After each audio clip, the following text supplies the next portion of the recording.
नमस्कार। सोचिए, सिर्फ 12 दिन का एक युद्ध, ये किसी देश के लिए क्या मायने रख सकता है।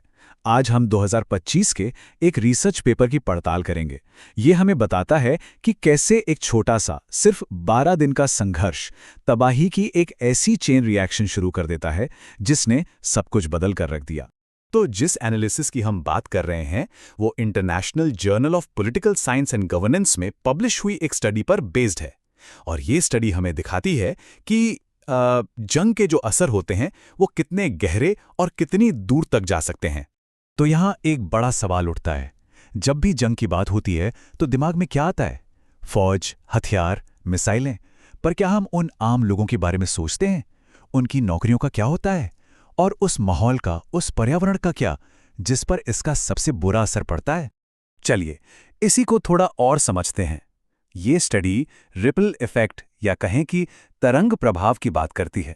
मतलब जैसे शांत पानी में पत्थर फेंकने से एक के बाद एक लहरें उठती हैं ना, ठीक वैसे ही इस जंग ने एक के बाद एक संकटों को जन्म दिया।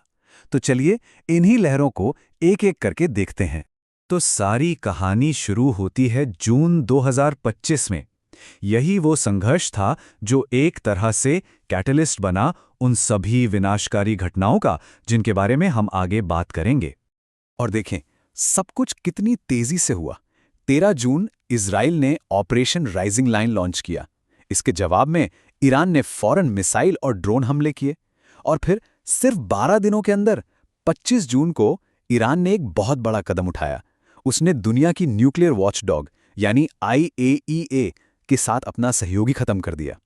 असल में कहानी यहीं से एक नया मोड़ लेती है।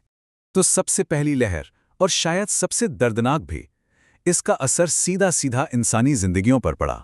सिर्फ 10 दिन के अंदर ह्यूमन राइट्स ग्रुप HRANA के मुताबिक कम से कम 974 ईरानी मारे गए। ये सिर्फ एक नंबर नहीं है, ये जंग की असल तस्वीर दिखाता है। और इसके अलावा 3458 लोग घायल हुए। जरा सोचिए, हर एक नंबर के पीछे एक परिवार है, एक पूरी कहानी है जो इस जंग ने हमेशा के लिए बदल दी।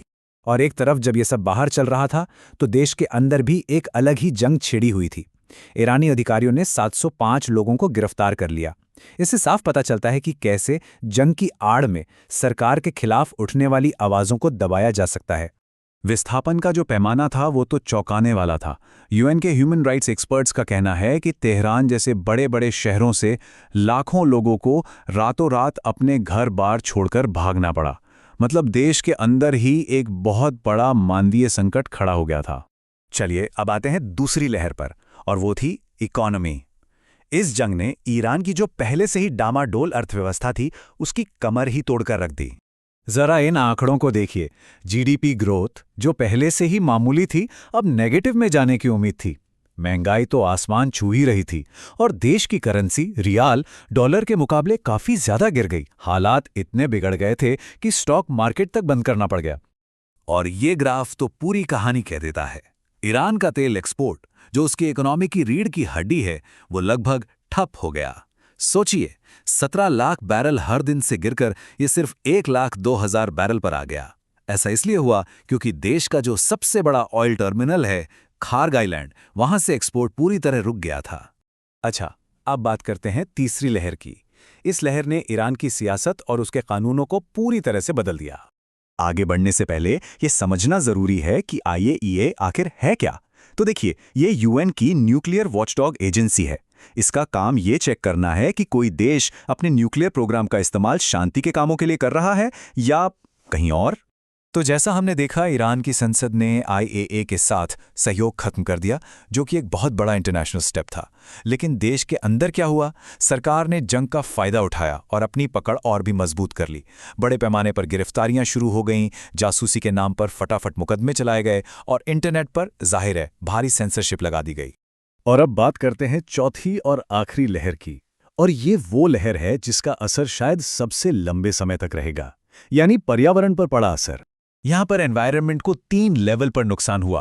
पहला, ऑयल रिफाइनरीज पर हमलों से तेल और केमिकल फैल गए। दूसरा, जलती हुई फैक्ट्रियों से जहरीला धुआं हवा और मिट्टी में मिल गया।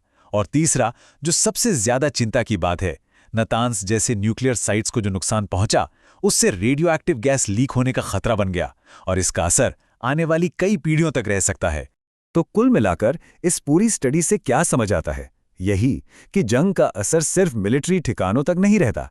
ये तो एक ऐसा जाल बुनता है जिसमें इंसानी संकट, इकोनॉमिक तबाही, सियासी उथल-पुथल और पर्यावरण का विनाश सब कुछ एक दूसरे से जुड़ जाता है और इस जाल से बाहर निकलना बहुत बहुत मुश्किल होता है।